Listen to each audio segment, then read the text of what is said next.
Oke guys, jumpa lagi dengan saya di Ewok Channel guys. Jadi kembalinya kita cuti Chinese New Year di kampung hari itu. Saya ada balik sekejap lah untuk ke kampung sebab ada urusan sedikit. Tolong ayah dan ibu saya menuai padi lah, sebab padi sudah masak sekarang guys. Jadi saya tinggalkan sekejap kerja-kerja saya dekat rumah ni, dan hari ini saya nak update lah, saya nak kongsi setakat mana kerja projek motor roda 3 saya setakat ini guys. Okey, inilah dia keadaannya. Okey, ini adalah rangka bahagian belakang untuk gerabak motor roda 3. Ini saya sudah ratakan. Ini menggunakan timang air lah, sebab simen saya ini tidak rata, jadi saya buat label menggunakan timang air guys. Ini saya sudah buat kedudukan dia seperti ini.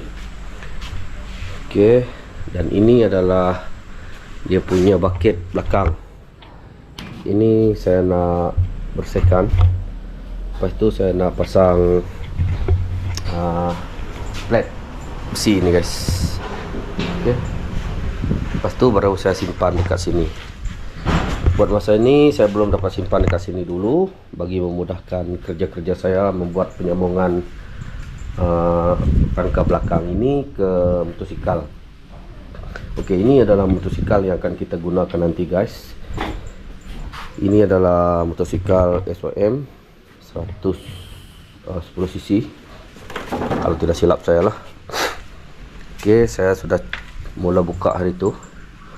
Jadi saya sudah mula buka bahagian bawah lah sedikit skru.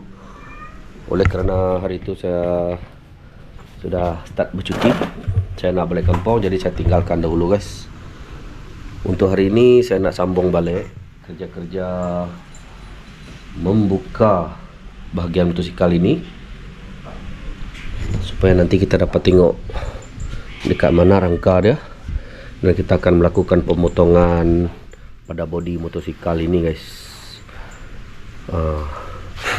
Jadi petang ini agak gelap sedikit, suram sedikit guys, sebab hari nak hujan. Tengok cuaca dekat sini gelap, dekat sana guys. Sudah jatuh hujan ni.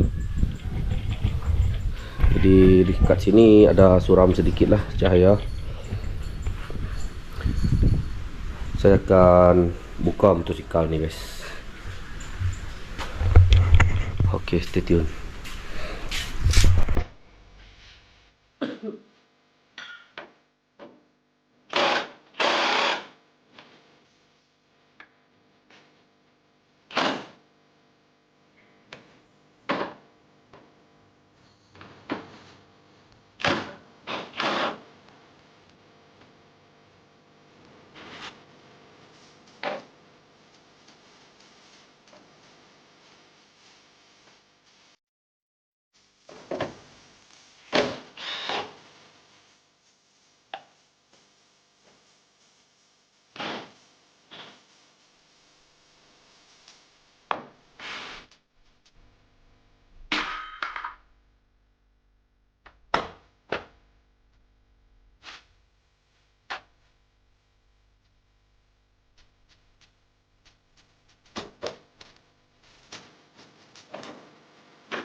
Okey, sekarang saya sudah buka bahagian belakang ni guys.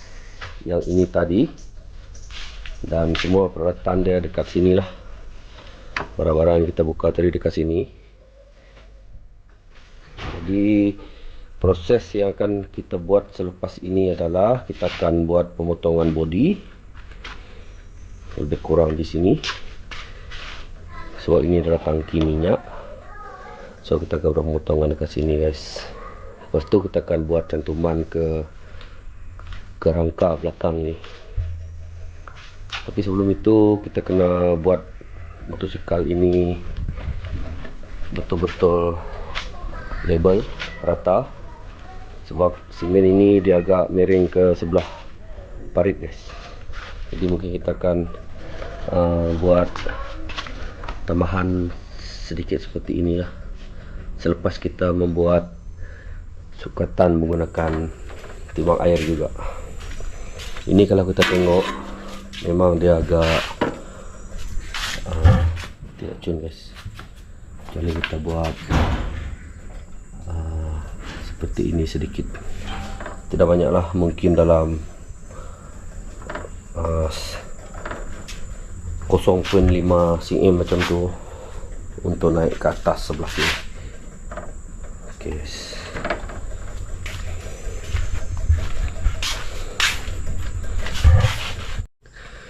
Okey, jadi inilah yang dapat saya buat petang ni guys. Saya sudah bongkar semua bahagian belakang ni dan tinggal rangka ini untuk saya potong saja nanti bahagian ini, dan kita akan cantumkan dengan rangka belakang ni. Ini saya sudah ambil label tadi guys, dan ini pun saya sudah ambil label juga. So besok kita akan potong dan kita akan buat sukatan untuk menyambungkan dua bahagian ini guys. So tekannya sajalah update untuk hari ini, dan kita sambung lagi di episod yang akan datang guys. Bye bye.